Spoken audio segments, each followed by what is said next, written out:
the HOA President's long goodbye. When I moved into my suburban neighborhood, I expected peace and quiet. Instead, I walked into a petty dictatorship run by our HOA President, Todd. Todd was the worst kind of leader, the kind who loved power but hated accountability.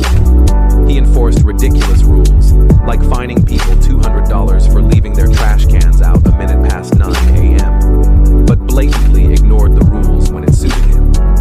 His own yard was a mess of unpermitted structures, and his fence was taller than allowed by city ordinances. But Todd's true sin? Using the HOA as his personal piggy bank. At first, I tried reasoning with him. My fence was slightly off color because the approved stain wasn't available, and he fined me $500. I explained, provided receipts, and asked for leniency.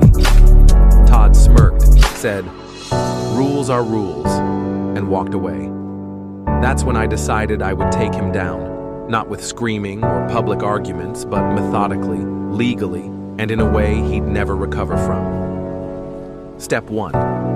Become the inside man. Todd's first mistake was underestimating me. I volunteered for the HOA board under the guise of wanting to get involved in the community. I played the part of the eager, naive newbie perfectly. For 2 years, I attended every meeting, quietly observing how Todd operated. I learned he controlled the board by bullying other members and burying them in paperwork. He'd push through votes when only his allies were present and conveniently lose paperwork submitted by dissenting homeowners. I kept my head down, took detailed notes, and waited. My goal was to outlast his term as president so I could begin making changes. Then I discovered Todd's second mistake. He wasn't just a bully, he was a thief. I kept my head down, took detailed notes, and waited. My goal was to outlast his term as president so I could begin making changes. Then I discovered Todd's second mistake. He wasn't just a bully, he was a thief. Step 2. Follow the money.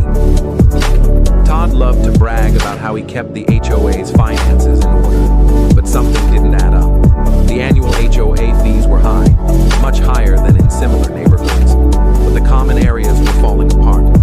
The pool was closed half the summer due to maintenance issues, and the landscaping looked like it hadn't been touched in months. I started digging. As the HOA treasurer, Todd had access to all the accounts, but he was notoriously cagey about sharing financial details. I asked for the budget during a meeting, and Todd laughed it off, saying, "Don't worry,